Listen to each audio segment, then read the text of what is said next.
चढ़ी आसमान, मर रहा किसान।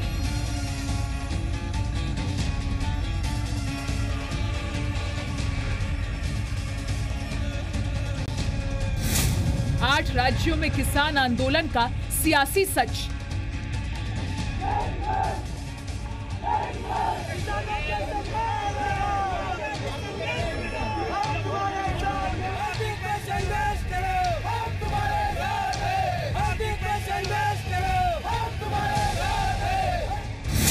कर्ज माफी की टॉफी से बचेंगे किसान।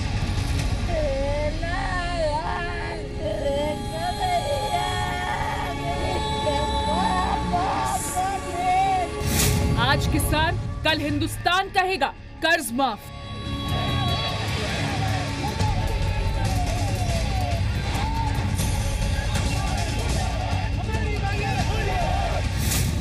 हिंदुस्तान में कर्ज युद्ध।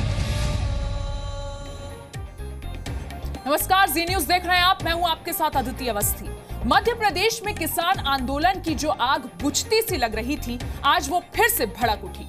मध्य प्रदेश में किसानों की सारी मांगें मान ली गई। सरकार किसानों के साथ खड़े होने की बात कर रही है। बावजूद इसके पिछले 24 घंटे में मध्य प्रदेश में 3 किसानों ने आत्महत्या की। इसका मतलब मुश्किल सिर्फ कर्ज की नहीं है, किसानों की मुश्किलें कुछ और भी हैं। उन पर कोई बात क्यों नहीं कर रहा? हर चुनाव में सिर्फ किसान कर्ज माफी ही क्यों मुद्दा बन रहा है? दरअसल इसके पीछे एक सियासी सच छिपा है। क्या है वो सियासी सच? आज हम उसकी पूरी पड़ताल करेंगे और बताएंगे कि कैसे कर्ज माफी के जरिए सरकारें देश में कर्ज युद्ध की तैयारी कर रही हैं।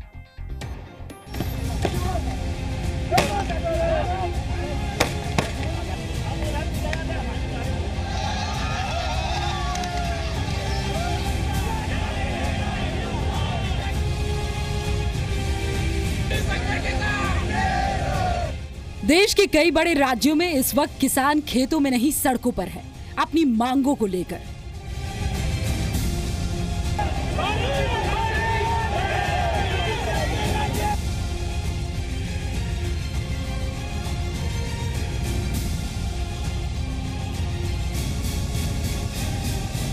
दो बड़े राज्य महाराष्ट्र और मध्य प्रदेश किसान आंदोलन के दौर से गुजर रहे हैं। कर्नाटक, पंजाब और गुजरात में किसान आंदोलन की जमीन तैयार हो रही है। तमिलनाडु के किसान फिर से शक्ति प्रदर्शन के लिए ऊर्जा हासिल कर रहे हैं। यूपी में किसान की मांग कभी भी आंदोलन की शक्ल ले सकती है। इन सब के पीछे वजह है कर्ज माफी। किसान अपनी मांगों के लिए लड़ रहे हैं, आंदोलन कर रहे हैं। हालांकि किसानों की मांग कई है, लेकिन सरकार उन्हें सिर्फ कर्ज माफी की टॉफी थमा रही है। साल 2014 से अब तक आंध्र प्रदेश सरकार किसानों के लिए 40,000 करोड़, उत्तर प्रदेश सरकार 36,000 करोड़, तेलंगाना सरकार 17,000 करोड़, छत्तीसगढ़ सरकार 3,200 करोड़ रुपए का कर्ज माफ कर चुकी है। महाराष्ट्र सरकार ने किसानों के कर्ज माफ करने का ऐलान किया है। पंजाब सरकार भी छोटे किसानों का कर्ज माफ करने की तैयारी में है। बावजूद इसके किसानों की हालत वैसी ही है। तो क्या फिर किसानों को मिलने वाला ये फायदा महज सियासी है? छलनी कर रहे हैं जैसे किसानों को छलनी की थी। अगर 144 लगा है तो जो शिवराज सिंह जी कह रहे थे कि जब तक शांति का वातावरण नहीं होगा मैं नहीं उठूंगा, तो क्यों उपवास से उठ गए? या तो यहाँ शांति नहीं है और या तो वो ढोंग था। मध्य प्रदेश में तो पहुंच गए, जहां बहुत दुखद हादसा जरूर हुआ, लेकिन 6 किसान वहां पे मरे, तो वहां पे टूरिज्म करने राहुल गांधी जी पहुंच गए। लेकिन 75 किसान उन्हीं के पंजाब सरकार, कांग्रेस सरकार के अंदर पंजाब में मरे, वहां आज तक राहुल गांधी जी गए नहीं हैं। तो इट इज वेरी क्लियर कि इनकी ये जो इशू बेस्ड टूरिज्म होती है सारा देश समझ चुका है। और मध्य प्रदेश में 10 दिन से ज्यादा चले किसान आंदोलन, गोलीबारी में 6 किसानों की मौत और फिर वादा कर्ज माफी का। क्या कर्ज माफी ही किसानों की समस्या का हल है? कि आपको सबसे पहले ये समझना पड़ेगा कि किसान गरीबी में या डेट ट्रैप में क्यों आ जाता है। हम अगर उसके आधार को, उसका जो बेसिक रूट कॉज है, जब तक हम उसको एड्रेस नहीं करेंगे ये प्रॉब्लम रहेगा। तो सबसे इम्पॉर्टेंट चीज़ है कि हमें एग्रीकल्चर की प्रोडक्टिविटी बढ़ानी पड़ेगी। हमें एग्रीकल्चर जो आउटपुट आता है उसकी मार्केटिंग को इम्प्रूव करना पड़ेगा, ताकि किसान अपनी मेहनत से जो पैदावार करता है उससे उसको प्रॉफिट हो। दरअसल देश के हर राज्य में सरकार बनाने बिगाड़ने का पूरा खेल किसानों की कर्ज माफी के चारों तरफ घूम रहा है। कर्नाटक में अगले साल चुनाव होने हैं, वहाँ पर किसान कर्ज माफी की मांग कर रहे हैं। इसीलिए सिद्धारमैया सरकार अपने बचाव में कर्ज माफी को केंद्र के पाले में डालने में जुटी है। उनका कहना है कि राष्ट्रीय बैंकों का कर्ज केवल केंद्र सरकार ही माफ कर सकती है। लेकिन गुजरात में जहां कांग्रेस विपक्ष में है और इसी साल के आखिर में वहां विधानसभा चुनाव होने हैं, वहां पार्टी सरकार से कर्ज माफी की मांग कर रही है। गुजरात कांग्रेस के प्रदेश अध्यक्ष भरत सिंह सोलंकी ने कहा है कि गुजरात में उनकी सरकार आते ही किसानों का कर्ज माफ किया जाएगा। पंजाब में कांग्रेस की सरकार है तो वहां बीजेपी सरकार से किसानों की कर्ज माफी के लिए धरना दे रही है। यूपी में एक वादा किया था और उस सरकार ने पहले ही कैबिनेट में उसका ऐलान भी किया, लेकिन यूपी के साथ ही पंजाब की भी चोन हुई थी और पंजाब के कांग्रेस पार्टी ने जाके घर घर में जाके किसान से एक एफिडेविट साइन कराया था कि आपका कितना कर्जा है और मैं माफ करूंगा। लेकिन अफसोस कि 3 महीने के बाद उस कर्जा माफी के बारे कोई बात करी भी नहीं जा। इन सब के बावजूद किसान मर रहा है। मध्य प्रदेश में पिछले 24 घंटे में कर्ज से परेशान 3 किसानों ने खुदकुशी कर दी है। आज कुछ कमाने का नहीं, सिर्फ पापा जी कमाते थे, वो भी 100-150 रुपये की मजदूरी करते थे और किसानी करते थे। अब वो मेन किसान ही था, अब वो ही निकल गई, उन्हें बहुत टेंशन हो गई थी इस वजह से। तुम किसानी करोगे नहीं करोगे? क्या अब मुझे करना ही नहीं आती किसानी। मेरे ससुर जी थे और ये लगभग 2-4 साल से परेशान थे। ये प्राकृतिक आपदा के कारण खेती में भी कोई आय बन नहीं रही थी बराबर और कर्ज दिनों दिन बढ़ता जा रहा था। कर्ज माफी के बाद भी किसान आत्महत्या कर रहे हैं, यानी असल मुद्दा कर्ज माफी नहीं है। फिर असली मुद्दा क्या है, बताएंगे आगे।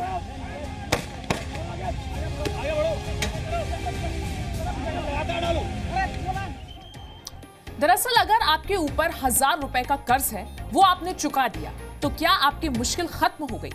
बड़ा सवाल यह है कि अब आगे क्या करेंगे? किसानों के साथ भी बिल्कुल यही हो रहा है, क्योंकि देश में कर्ज माफी एक मर्ज बनता जा रहा है। आज किसान उस मर्ज का शिकार है, कल पूरा देश हो सकता है।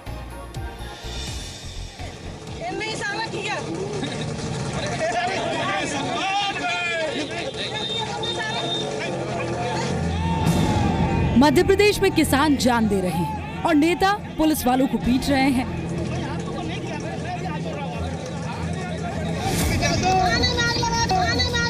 मध्य प्रदेश के करेरा से विधायक शकुंतला खटीका पहले थाने में आग लगाने के लिए लोगों को उकसाने का वीडियो सामने आया और अब पुलिस वालों को पीटने का। ये 2 तस्वीरें बताने के लिए काफी है कि कैसे मध्य प्रदेश में एक आंदोलन किसान से ज्यादा सियासत का है। आखिर कर्ज माफी सियासत का शॉर्ट शॉट कैसे बन गया, अब इसे समझाते हैं। भारत की 65 करोड़ आबादी खेती पर निर्भर है, यानी संख्या के लिहाज से किसान सबसे बड़ा वोट बैंक है और इसी वोट बैंक के लिए बड़े बड़े वादे किए जाते हैं। कर्ज माफी वो शॉर्टकट है जिसके जरिए सत्ता का रास्ता आसान हो जाता है। लेकिन सवाल ये है कि कर्ज माफी के लिए पैसा आएगा कहां से? जब भी कोई कर्ज माफ़ी होती है तो कहीं ना कहीं जो पैसा वापस आना चाहिए सिस्टम में वो नहीं आ पाता है और इसके कारण जो बाकी डेवलपमेंट के वर्क हैं वो रुक जाते हैं, क्योंकि आपका कैश फ्लो रुक जाता है। और अगर हम देखें कि जो इंफ्रास्ट्रक्चर है, जो बेसिक सोशल नीड्स हैं इस सोसाइटी की, अगर चाहे वो प्राइवेट सेक्टर के पास एनपीएस हो या किसानों की कर्ज माफ़ी हो, वो कहीं ना कहीं इस देश की डेवलपमेंट को रोकता है और इसका खामियाजा हर आदमी को उठाना पड़ता है। किसानों की कर्ज माफी का असर दूसरे पेशे से जुड़े लोगों पर कैसे पड़ेगा, अब इसे समझते हैं। रिजर्व बैंक के मुताबिक देश में 17 ऐसे राज्य हैं जिन पर पिछले कुछ सालों में कर्ज का बोझ बढ़ता गया है। केंद्र सरकार के नियम के मुताबिक कोई भी राज्य अपने सकल घरेलू उत्पाद यानी जीएसडीपी की 3% तक कर्ज ले सकता है। यानी राज्य के आय और व्यय का अंतर जीएसडीपी के 3% से ज्यादा नहीं होना चाहिए। अब अगर देश के बड़े राज्यों पर नजर डालें तो 2015-16 में यूपी का वित्तीय घाटा 5.6%, राजस्थान का वित्तीय घाटा 10%, हरियाणा का 6.3%, बिहार का 6.9% और मध्य प्रदेश का 3.9% था। ये आंकड़ा बता रहा है कि ज्यादातर राज्य तय सीमा से ज्यादा कर्ज उठा चुके हैं। इसके बावजूद अगर वो कर्ज माफी का ऐलान करते हैं तो इसका सीधा असर राज्य के दूसरे विकास के कामों पर पड़ेगा। हर आदमी का हक है अपने हित की बात करना। अगर किसान अपनी बात कर रहा है तो कल को छोटा व्यापारी भी कह सकता है कि हम आपके डिमोनेटाइजेशन के कारण हम परेशान हुए, हमें भी हेल्प करिए। एजुकेशन वाले भी कहेंगे हमें भी फ्री में कुछ करिए, रेलवे वाले भी डिमांड करेंगे। तो मुझे लगता है कि ये गलत परंपरा है, लेकिन सरकार को एक कॉम्प्रिहेंसिव व्यू लेना पड़ेगा कि इस देश में ऐसे हालात क्यों हैं। राज्य अपनी जेब से किसानों का कर्ज माफ करने में असमर्थ है। केंद्र सरकार राज्यों के हिस्सों से ही कर्ज माफी की बात कर रही है। अब सवाल है कि राज्य पैसा कहां से लाएंगे? अगर सरकारें चुनावी वादों में ऐसे ही कर्ज माफी को शामिल करती रही तो 2019 के लोकसभा चुनाव तक करीब 2,57,000 करोड़ रुपए का कर्ज माफ करना पड़ेगा। एक अनुमान के मुताबिक किसानों की कर्ज माफी से पूरे देश की अर्थव्यवस्था पर करीब 2600 अरब रुपए का बोझ पड़ सकता है। यानी सरकारें स्थायी समाधान खोजने की बजाय इसकी टोपी उसको पहना रही है। अगर सरकारें किसानों के मुद्दों पर जरा भी गंभीर होती तो मध्य प्रदेश के गृह मंत्री ये सवाल ना खड़ा करते। हमारे प्रदेश में 70% जो आबादी है वो किसानों की है। 70% लोग कृषि कार्य करते हैं।